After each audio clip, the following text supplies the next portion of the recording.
Mga kwento ni Felmo.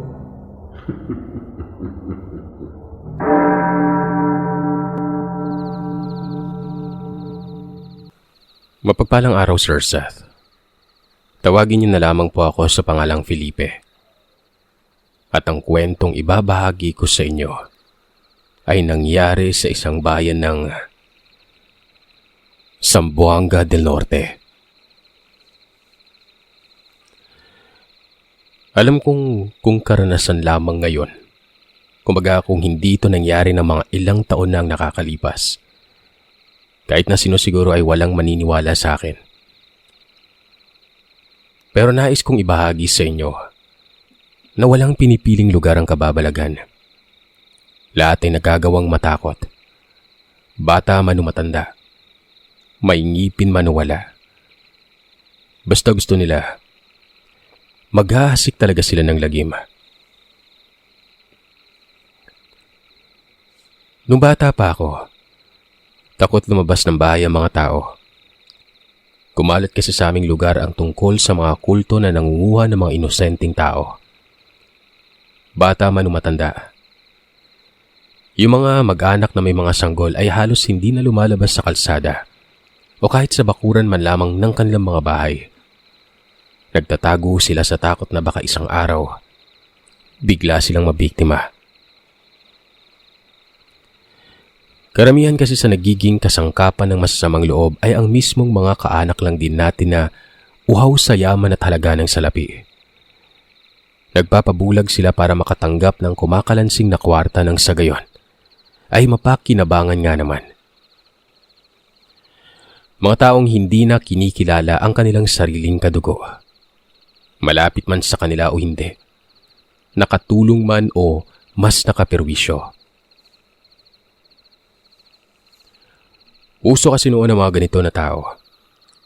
Marami sa amin ang nabiktima na ng misteryosong kulto sa aming lugar. Nung una, hindi namin alam na ganun na pala ang krimeng lumalaganap sa amin. Bata pa lang kasi ako noon at mas lamang ang laro sa isipan ko kaysa sa makinig sa kung ano ang pinag-uusapan ngayon. Isa pa, hindi ako pahihintulutan ni nanay na maglalabas ng bahay. Ayaw niya umanong magaya ako sa mga batang pinaghahanap ngayon ng kanilang mga magulang. Kung hindi man nawawala, ay natatagpuan na lamang ang malamig nilang mga bangkay. Kaya mahigpit na ipinagbabawal ni nanay na lumabas ako, lalo na kung makikipaglaro sa kapitbahay. Nasa kwarto ko lang ako kumbaga. Palagi akong nakakulong doon at hindi lumalabas kung hindi lang din naman mahalaga. Maliban na lang kung uutusan ako sa tindahan. Wala akong kaalam-alam na may modus pala ang mga kulto na ito. Na magagaling palang magpanggap ang mga salarin. Marunong magkunwari at magpanggap. May sarili silang paraan para magmamatsyag ng hindi sila nahahalata. Kinikilala nila ang bawat taong naiisip nilang kaibiganin. Kung minsan ay nagpapanggap silang wala nang mapupuntahan. At ang mas masaklap pa, ay nagkukunwaring kaanak sa mga taong bibiktimahin nila. Kapag nagtagumpay na sila, Sir Seth, ay magpapakitang gilas sa mga ito. Magkikwento ng maraming mga kwentong kababalagan. Pinaka-partikular na kwento ng mga dayong ito ay ang tungkol sa mga aswang na minsan ang namuhay ng katulad namin. Masaya at matiwasay. Na tao lang naman daw ang dahilan kung bakit sila nagkakaroon ng rason para mambiktima. Isa na sa kanila, ang aking lola. Alam kong aswang si lola, pero wala akong pinagsabihang kahit kanino. Natuklasan ko ito nang minsan ko siyang sundan sa daan isang gabi. Kailangan niyang umuwi sa kabilang bayan. Imbis na sa kalsada ay nagtungo siya sa isang sagingan. At doon nagpahid ng kung ano-anong makintab na likido sa kanyang katawan. Maya-maya pa, nagulat ako nang makita ang pagbabago sa kanya. Nagkaroon ng pakpak sa likod si Lola. May mahaba siyang dila at mga kuko. May matitingkad na kulay pulang mata. Naglalaway na tila hindi isang ordinaryong tao. Sumingasing si Lola at narinig ko ang nakakarinding tunog niya na sinabayan ng matinis na huni ng aswang. Dito ko na lamang delikado pala ang sarili kong lola. Napaatras ako. Akala ko nakakakilabot na ang pagkulubot ng kanyang balat dahil nangitim ito at tila ba nagkaroon ng naglalakihang mga ugat-ugat pero hindi pala. May mas malala pa pala. Yun ay nang subukan niyang ikampay ang kanyang mga pakpak palayo sa aming kinaroroonan. Nahindik ako at nanginig sa labis na takot nun. At mula din nun, hindi ko na magawang makipaglambingan kay Lola nang madiskubre ko ang tinatago niyang sikreto. Na siya ay isang aswang. Naitanong ko kina nanay at tatay kung minsan na bang may gumagalang aswang dito sa aming lugar. Nagkatinginan silang dalawa. Mukhang tinatansya kung seryoso ba ako sa aking sinasabi. Para pang ang ayaw nilang magbahagi ng kanilang nalalaman nun. Hanggang sa maya-maya pa, si nanay ang nagsalita. Noong araw umano, masaya ang mga tao dito sa aming bayan. Nagtutulungan, nagbibigayan. Halos ba umano sila ng grasya dahil sa dami ng mga nagbibigay sa kanila at ganun din sila sa iba. Pinaka-partikular na mayamang babae noon sa nayon ang isang babaeng nagngangalang Malena. Maganda si Malena. Mabait, matulungin. Hindi na mabilang kung ilang tao na ba ang kanyang natulungan dahil sa dami ng kanyang lupain na pinatataman lang ng walang kondisyones. Ang gusto lang talaga niya ay makatulong at makapagbigay ng ilan sa kanyang mga natanggap na biyaya. Pero kahit gaano pa kabuti ang hangarin ng isang tao, may mga nilalang pa din sa mundo ang nagngingit-ngit at halos hindi na mapakali kapag nakikitang bumabaha sa grasya ang isa sa mga kanyang kinaiinggitan. May-ari ng katabing lupa ni Malena si Laura. Hindi kagaya ni Malena, masosyalin ang pamumuhay ni Laura pero hindi siya mapagbigay. Maramot siya sa lahat ng maramot. Ayaw niya ng nahihigitan at nalalagpasan ng kasikatan. Kaya nang malaman niya ang ginagawa ni Malena na pagiging mapagbigay sa mga tao, pinuntahan niya ang dalaga sa bahay nito para bantaan. Sinabi niya na walang karapatan si Malena na ipamigay ang kanyang grasya. Kailangan umanong maging swapang siya dahil marami sa mga tao ang mamumuro at baka hindi na nga magtrabaho pa dahil nasanay na palagi niyang pinagbibigyan. Pero gayon pa man, nanatiling mapagkumaba si Malena. Hinayaan niyang magsalita ng kung ano si Laura laban sa kanya hanggang sa magsawa na nga ito sa kakapunta sa bahay niya. Lingid sa kaalaman ni Malena, may nalalaman sa itim na salamangka si Laura. Sa tuwing pupunta ang babae sa bahay niya, ay napakarami nitong kinukuhang kagamitan at mga parte ng kanyang katawan. Kagaya ng buhok, laway, ginupitang kuko. Wala siyang kamalay-malay na sa tuwing sumasapit ang pulang buwan, ay nagsasagawa ng ritual si Laura. Tila ba isang hudyat na nais niyang mapabilang sa koleksyon nito, naguguho sa kanyang mundo. Nagising si Malena na masakit ang kanyang ulo. Madaling araw pa kaya alam niyang wala pang kahit sino ang gising ng mga oras na yon. Malayo din sa kabiasnan ng kanyang tahanan kaya wala siyang malapitan para man lamang humingi ng gamot. Bumangon siya na animoy nahihilo at sapo ang naninikip na dibdib. Naririnig niya ang malakas na tibok ng kanyang puso at maraming napapansin na nakakapanibago sa kanyang katawan. Tila ba naging mas matalas ang guni-guni niya? Nakakarinig siya ng mga boses sa malayo. May nalalanghap siyang kung anong mga amoy. Higit sa lahat, alam niya kung anong klaseng emosyon ang nararamdaman niya sa mga taong nasa hindi kalayuan. May nahihimbing ng natutulog. May naglalasing. May nagtatahi. May nagdarasal. Napangisi siya ng sapilitang ituon ng pansin sa kadiliman at hindi niya maiwasang mamangha. Animoy may teleskopyo ang kanyang mga mata na nakikita ng malinaw at malapitan ang kanyang tinitingnan. Ang sumunod na nangyari, nangati siya. Matinding pangangate na humantong sa pamumulan ng kanyang balat hanggang sa maisipan niyang hubarin ang kanyang damit. Hinablot niya ang isang botelya na may lamang langis nun. Yun ay gamot sa mga kagat ng insekto, pananakit ng kalamnan at gamot sa lason. Pero dahil sa kabibisita ni Laura sa kanya, hindi niya napansin na pinalitan nito ang laman ng botelya. Ang langis na naroroon ay makakatulong sa kanya para magbago ng anyo. Pinahid niya ito sa kanyang katawan. Naginhawaan siya ng sumayad ang kanyang palad sa sariling balat. Nakita niyang dahan-dahan itong nagbago hanggang sa tuluyan na siyang maging isang nakakahindik na nilalanga. Nagtataka man at nagugulat.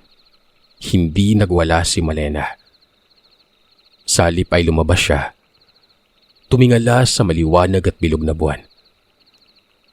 Sa unang pagkakataon ay nakita niya ang kagandahan nito at pinuri.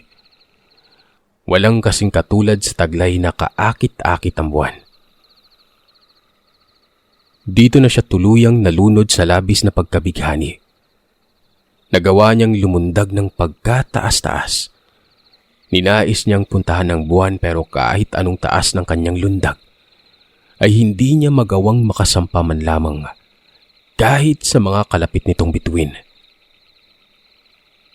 Sa halip, nakarating siya sa baryo. Namataan niyang nagkakasayahan ng mga tao, nagtatawanan at sama-sama sa kani-kanilang mga tahanan. Nagdadamayan tuwing may problema, nagbibigayan at nagkikwentuhan. Biglang sumama ang kanyang pakiramdam. Mabait siya sa kanyang mga kapitbahay at maawain pero hindi niya alam kung bakit hindi siya dinadalaw ng mga tao kagaya ng ginagawa nila ngayon.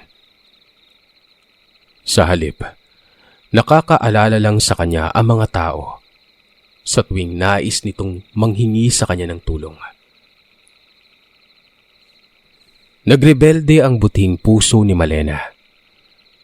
Nagsiselos siya sa hindi matukoy ng mga tao. Hindi niya kayang mag-isa. Kahit pala may mga kasama siya sa pagtatanim at pag-ani ay hindi sapat ang walang kasama. Kaya naman noong gabing yun, gumawa siya ng mga bagay na tanging siya lamang ang may kayang gumawa. Umakyat siya sa bubungan ng mga kabayan at kinain ng kanilang mga sanggol. Baliwala sa kanyang naririnig na iyakan. Ang takot, yun ang nagpapalakas sa kanya. Ang lagim lang ang tangi niyang kinikilala. Mas nanaig sa kanyang espiritu ng kailaliman ng gabi. Na mga oras na yon, sobrang saya ni Malena. Nakakaramdam siya ng pambihirang lakas. Lakas na pwedeng taglayin lamang ng isang aswang. Nilantakan niya ang sariwang dugo, laman loob maging balat ng tao. Sarap na sarap siya sa pagnguya at ng mga oras na yun lang siya nakaramdam ng pambihirang katiwasayan. Masaya na sana siya sa kanyang ginawa pero hindi niya akalaing may makakakita sa kanya. Nagalit ang mga tao at nagbalak sa kanya ng masama nun. Hindi man inanunsyo ng mga ito na siya ang aswang na natagpuan, ay pinagplanuhan pa rin ng mga tao ang pagpuksa sa kanya. Para sa mga tao, siya ang tunay na salot. Isang malaking dilubyo na maaaring tumapos sa mga tao sa isang iglap lang. Siya ang kanilang bangungot na pwedeng sumira ng kanilang mahimbing na pagtulog. At naniniwala sila na tanging kamatayan lamang ni Malena ang makapagpapabalik sa kasaganaan nila sa lahat-lahat. Isang gabi, may mga taong kumatok sa pintuan ng bahay ni Malena. Pinagbuksan sila ng dalaga. Tinanong niya ang mga ito kung ano ang kailangan nila. Nang patuloyin sila sa bahay nito, saka pa lang nila isinagawa ang kahayupan na magpapagising sa katauhang aswang niya. Pinagtulungan nilang hawakan si Malena at kinahasa nun. Kahit umiiyak ang babae ay hindi nila ito tinigilan at mas nagpasasa pa sa katawan nito. Pagkatapos ay ninakaw nila ang lahat ng mahahalagang bagay sa bahay ng dalaga. Pera, bigas, alahas at iba pang mapapakinabangan. Sinaksak nila si Malena sa kabila ng pagmamakaawa nito. Hindi pa sila nakontento. Iniwan nilang naghihingalo ang kawawang babae sa pag-aakalang mamamatay na ito. Bagay na nagkamali sila. Hindi basta-basta pumapanaw ang aswang. May mga kakayahan sila na pwede nilang taglayin para mapagaling ang kanilang mga sarili sa tiyak na kapahamakan. Halimbawa na lamang ang pagkakaroon nila ng mahabang dila para gamitin at paghilumin ng kanilang mga sugat.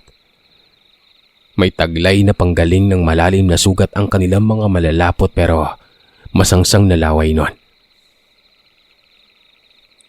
Lingid sa kanyang kaalaman, nasaksihan ng isang lalaki ang kanyang ginawa.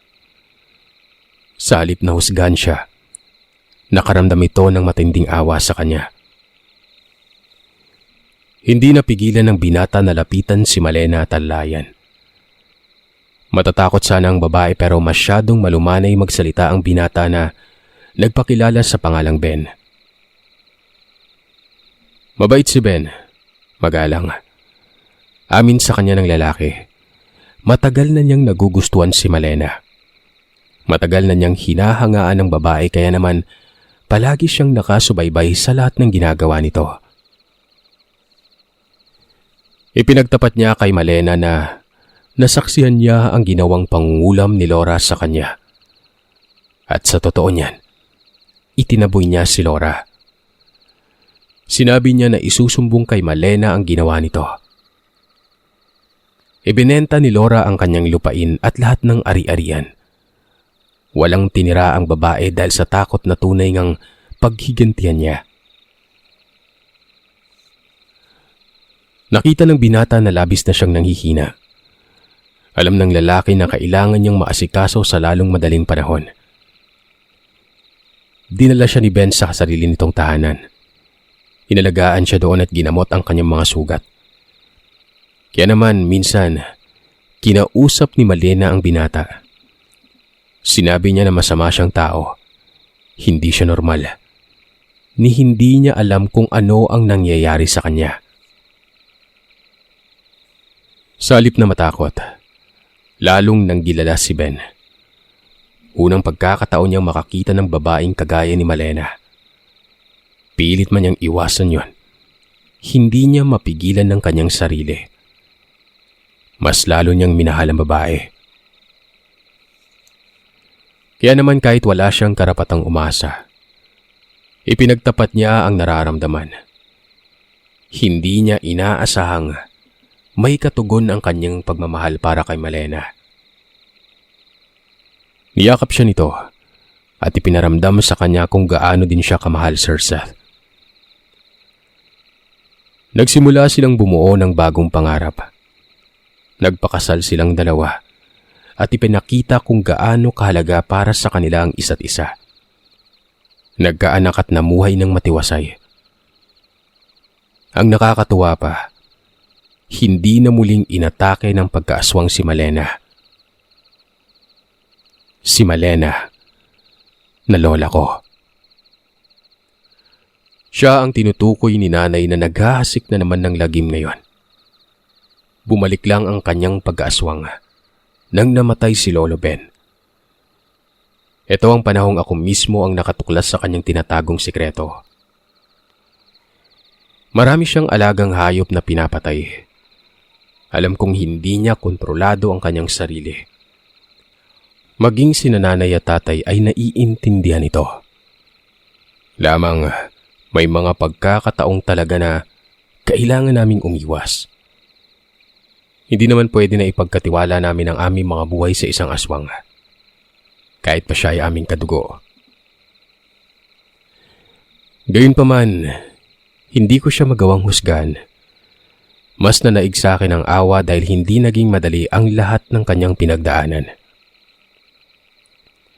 Kaya naman kahit alam kong may kakaibang pagkatao si Lola Malena, ay pilit kong nakikipaglapit sa kanya. At may natuklasan akong nakakamanghang bagay na ginawa niya sa tanang buhay niya. Yun ay nang ipagtanggol niya ako mula sa tiyak na kamahamakan. Gabi na akong nakakauwi mula sa trabaho. Hindi pa uso ang mga motorsiklo sa amin dahil malayo kami sa Kabiasnan. Gayunpaman, may kalabaw ako na siyang naging katuwang ko sa paglalakad sa madilim na gabi. Noong mga panahong yon ay may itinlagang curfew ang mga kawani ng gobyerno. Dahil sa kumakalat na balita tungkol sa naglipa ng mga kulto na nangingidnap nga ng tao. Naglalakad ako nang may mapansing hindi ka nais-nais sa hindi kalayuan. Nakita ko ang mga patak ng dugo sa lupa na para bang mula sa isang sugatang nilalang. Sinubukan kong pailawan ito ng dala kong flashlight at nakita ang mga patak na papunta sa kasukalan. Hindi ko alam kung ano ang meron pero kumabog ng malakas ang dibdib ko. Alam kong wala akong mapagtanungan at mahingan ng paliwanag kaya sinubukan kong sundan ang mga patak ng dugo hanggang sa makarating ako sa dulong bahagi ng baku-bakong kalsada. Itinali ko ang kalabaw sa malaking punong kahoy at hindi na dinala pa sa looban. May mayayabong nakakahuyan doong nagsisilbing boundary ng kalsada na maghahatid sa kasukalan. Sa pagkakaalam ko ay papunta yun sa Batis. Doon ko nasundan ang mga patak ng dugo na habang tumatagal ay nagiging marami at malansa. Mas makalat at tila ba pinagpapahid-pahid na. Hindi ako kaagad kumilos nang mapansin ang mga nakakalat na dugo. Para kasing may naghihintay na kapahamakan sa akin pagdating ko sa unahan, kaya halos ayaw kong gumalaw nun. Gayunpaman, naisip ko na kapag binagalan ko pa ang aking galaw, walang mangyayari. Dahil hindi naman mawawala ang aking takot kapag hindi ko nadiskubre kung ano ba talaga ang meron sa unahan. Kahit alam kong delikado ang aking gagawin ay mas naglakad pa ako sa kasukalan at nagpatuloy sa paglalakad. Mabuti na lamang talaga at may sukbit akong bagay na pwede kong ipanlaban kung sakali mang may magtangka sa akin nun. Hawak ko ang aking itak at wala akong dapat na ikatakot. Lalaban ako kapag kinakailangan.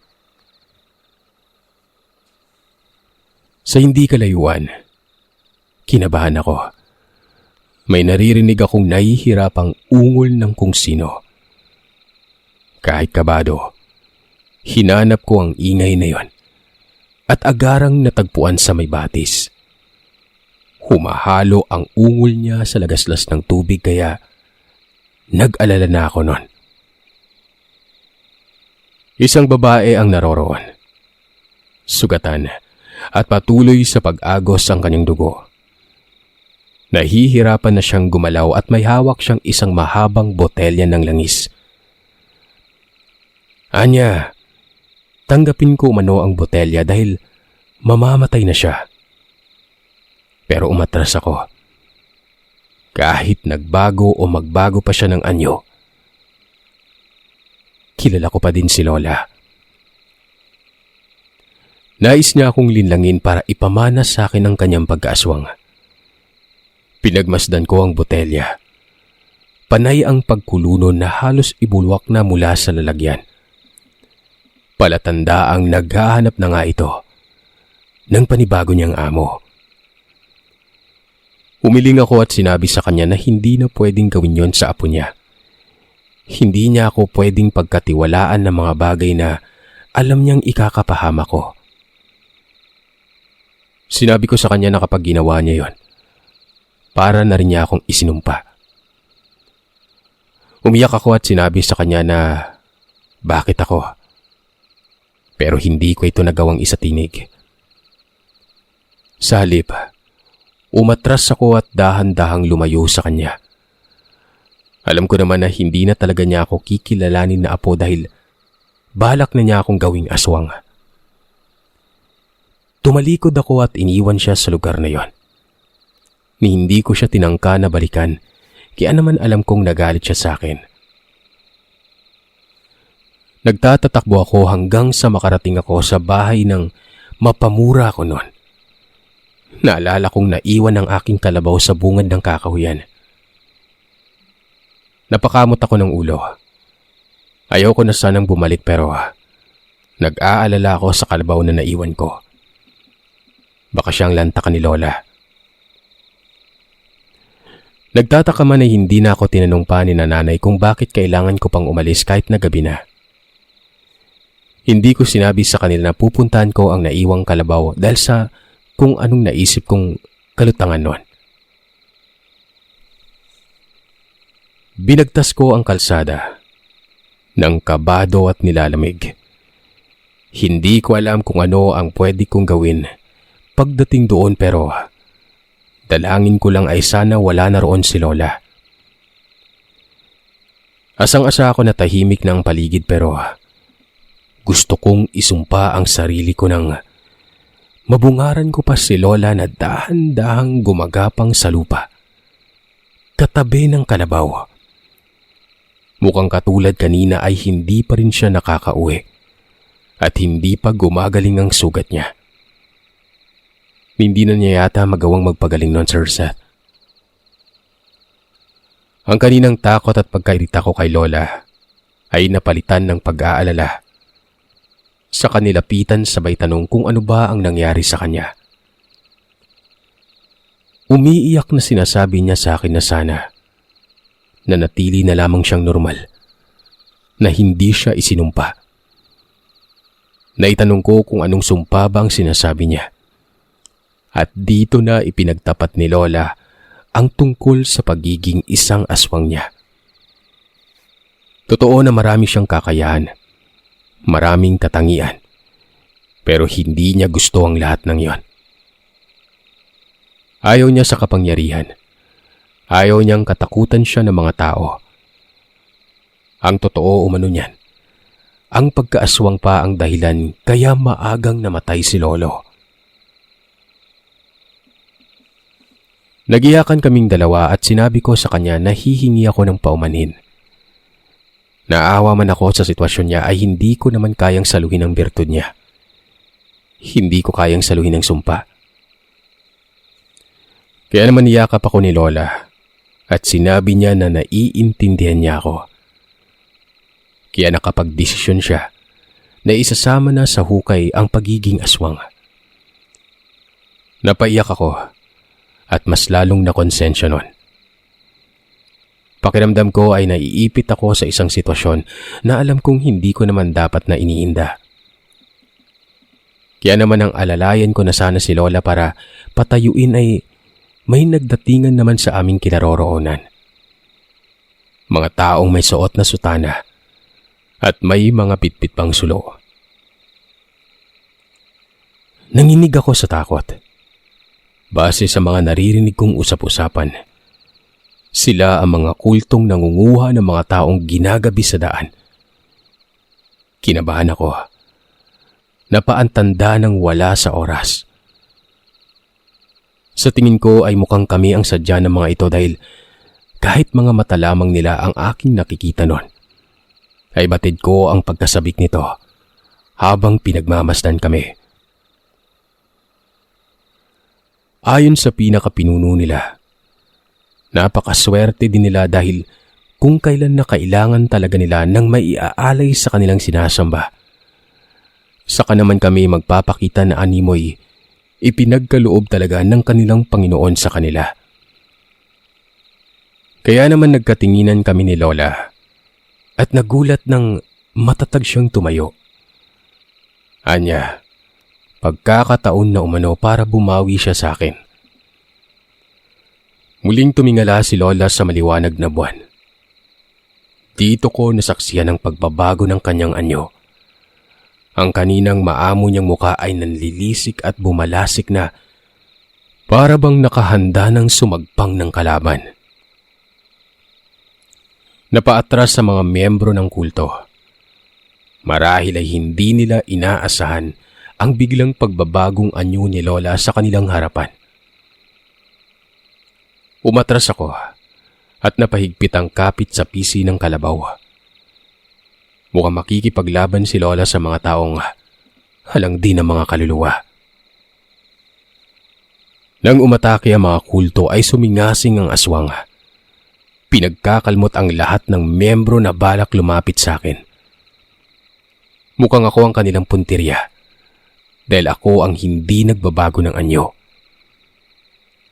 Mas kakailanganin nila ako dahil base sa mga nababasa ko sa libro patungkol sa mga kulto, ay ayaw daw na mga kagaya nila ang mga taong naging sakop na ang katauhan ng kadiliman. Mas gusto nila ang mga taong walang karanasan patungkol sa mga ritual o seremonyas na pwede nilang ialay sa kanilang Diyos-Diyosan. Ang masaklap lang, habang nakikipaglaban sila ay mukhang dihado si Lola. Mag-isa lamang siya at hindi takot sa kanya ang mga miyembro ng kulto. Ang labis ko pang ipinag-aalala, sugatan si Lola bago pa man siya sumabak sa labanan. Kung saan-saan niya iwinawasiwas ang kanyang mahahabang kuko. Sa sobrang bangis niya ay halos hindi na niya alam kung saang banda ba siya makikipaglaban. Sa dami ng kanyang katunggali, nalilito na siya kung alin sa kanila ang kanyang uunahin.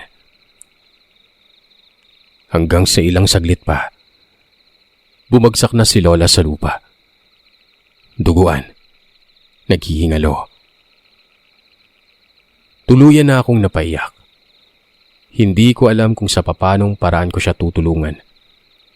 Masyadong marami ang kalaban. Pakiramdam ko ay nalulunod kami sa kamalasan. Kaya naman nang aakalain ko nang wala na kaming mapuntahan ay nabuhayan ako ng loob. Nakita ko sa hindi kalayuan ang kumpulan ng mga tao. Mukhang sila na ang mga kasama naming residente na kay tatapang din ng mga mukha sa pangunguna ni nanay at tatay. Sumigaw si tatay at sinabi sa mga miyembro ng kulto na lubayan kami ni Lola at sila daw ang maglaban. Naluha ako ng alalayan nila kami at ilayo sa pinangyarihan ng kaguluhan. Ang mga tanod at mismong ama ng aming barangay ang kasama ni na tatay na susugpo sa mga taong siyang tunay na dahilan ng krimen sa nayon namin. Nakita ko ang dahan-dahang pagbalik ng anyo ni Lola bilang isang tao. Nasaksiyan ito ng iba naming mga kapitbahay pero wala lang sa kanila ang nakikita nila. Naitanong ko tuloy kung matagal na ba nilang alam na aswang si Lola. Ayon naman sa aming mga kapitbahay, matagal na nilang kilala si Lola at hindi naman umano ito nang bibiktima ng mga tao kagaya ng kumakalat na kwento. Mas masaya na daw si Lola sa buhay na manok at mga kinatay na baboy na ipinagbubukod siya ng mga tao ng laman loob. Matulungin si Lola at siyang naging tagapagtanggol nila noong araw kaya gumaganti lamang sila sa kabutihan na ipinamamalas nito sa kanila. Kung anuman umano ang sigalot sa pagitan ni Lola at ng mga kaanak nila noon, kinakalimutan na nila yon ngayon. Masaya sila na matulungan ng taong bumuhay sa kanila noon sa gutom. Kaya oras na para ibalik nila ang kabaitan ni Lola Malena. Sa ngayon, wala na po si Lola pero ang kabutiang taglay niya, hindi namin makakalimutan.